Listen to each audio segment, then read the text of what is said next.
Hey, 7th and 8th graders, it is Miss Sepulveda here. I am going to be reading through assignment, what is this, 1.2 for the reading section of packet number 2. Make sure that you go back and listen to the previous video explaining how to go through the packet. Wow, that was loud. I don't know if that was loud for you, sorry. Whew. I forget what I was saying. For the reading section, there are 4 different assignments. I'm looking over here because I have my printout of the packet that I'm looking at. There are 4 different reading assignments, and for the next 2 weeks, you only have to pick 2 of the assignments. So you don't have to do all 4, you only have to do 2. So right now I'm going to read for you guys assignment 1.2, which says, let me read it in my packet right here. You can go back to this page in yours. I'm not going to make you scroll. But it says 1.2, read the article, Why Are Dreams Wacky? Maybe to help us learn on pages 12 and 13. Create a mind map on page 14, in your composition book for the essential question, what is the purpose and meaning of our dreams? So while we are reading this, that is what you want to keep in mind. What is the purpose, so what's the point, and meaning of our dreams? So why do we dream? What's the point? And what do dreams mean? Okay, that's what you're going to be keeping in your head. And then we'll create a mind map for it, which we'll go through how to do that at the end of this. All right, why are dreams wacky? Maybe to help us learn and cope. Source, The Washington Post by Jason Battelle. Published December 17th, 2019, so this is recent. Dreams are weird. Most of them seem to contain a mixture of familiar faces or places and an absolute mishmash of brain confetti. One minute you're flying through the halls of your school, and the next you're riding a roller coaster full of monkeys. But why do our brains produce these nightly hallucinations, which most often occur when we're deep in a kind of sleep known as rapid eye movement or REM? And are dreams good for anything? There are a lot of theories, said Alice Robb, science writer and author of the book Why We Dream. One thing that's happening with dreams is that we're working through anxieties. We're sort of going over and rehearsing things that we're stressed about. Got a big test coming up? A trip to the dentist? Get in a fight with a friend? Don't be surprised if your dreams start to echo these ideas, but in bizarre, dreamy ways. The idea is that once you've experienced it, you're less afraid of the reality, which is almost always less scary than whatever your brain has cooked up in your sleep, said Rob. Another theory is that your brain uses dreams to assist with learning and creating memories. So your brain is sort of tightening the connections that you've made recently. It's sorting through memories and figuring out what's going on or what's going to go into your long-term memory. What's not important, and we're going to get rid of it, said Rob. Interestingly, scientists have found out that REM sleep, so that rapid eye movement sleep, increases when we devote a lot of time to studying something really difficult, such as learning a new language. Rob has also said that kids are especially good dreamers. Children actually sometimes spend more of the night dreaming and actually often have a more intense relationship with their dreams than adults. Adults also train themselves to ignore and forget their dreams, said Rob. But you can reverse that trend by simply paying more attention.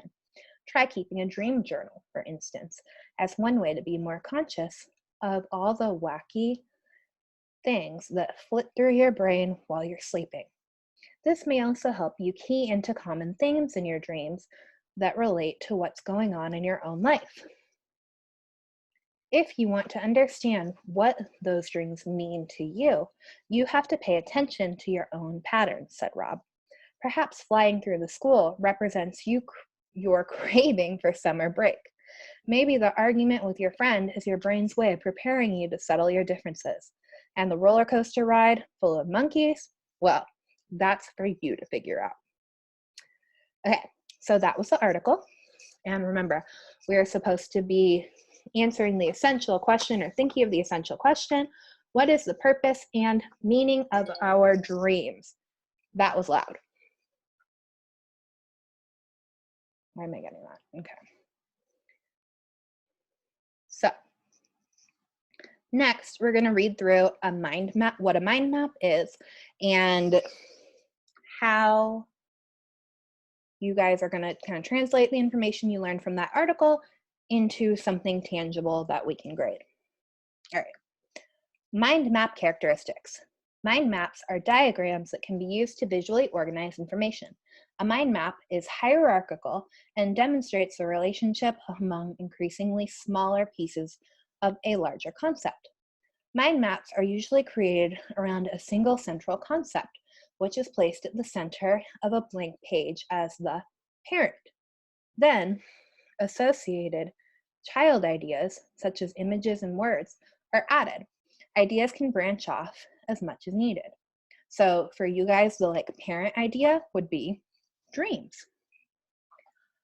Other characteristics might include an overall theme, go away, an overall theme, the use of images, shapes, and colors to make the mind map more visually stimulating, more flexible formatting than the concept map would have, and clarifying text, so words and phrases from the text, I'm guessing. Steps to create a mind map. To begin, determine the essential question. Oh my goodness. Sorry guys, I'm sorry you're being interrupted. To begin, determine the essential question you are seeking to answer with the mind map. So for us, the essential question is, what is the purpose of dreams and what do they mean? Brainstorm ideas for the various categories and subcategories that could populate the mind map. Determine an overall theme that will guide the creation of your mind map. The theme should be related to the central concept you're exploring. Once a theme has been determined, place the central idea in the center of the mind map and begin branching out into sub-concepts and their child concepts. Since the structure is hierarchical, your branch can divide into smaller branches if needed. As you are creating your mind map, use images, shapes, color, and clarifying text to make sure that your ideas stand out clearly. Finally, write a summary of your mind map, using it to answer your essential question. If the mind map does not contain enough information to answer the essential question, you may want to consider adding more to the map to fully express the concept. Okay, so this is what it should look like. Phase 1 is your central concept. That's dreams for us. Phase 2. Here's the central concept, and here are your child, that's what they call it. They call it the big one, the parent, and the little line subconcepts, the child. So each line is a different child thought. So we'd say dreams, and you'd say REM, which is rapid eye movement, and all that different stuff. And then phase 3, you continue to explain each of the sub-concepts. So it ends up looking like this pretty little snowflake. Okay, so you're making a mind map after we read through that article, and you have to go through, and after you make it, do a couple sentences to answer that essential question of why do we dream and what do dreams mean, right?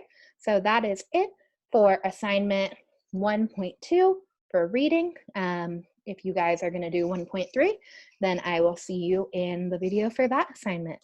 Have fun. Bye, 7th and 8th graders.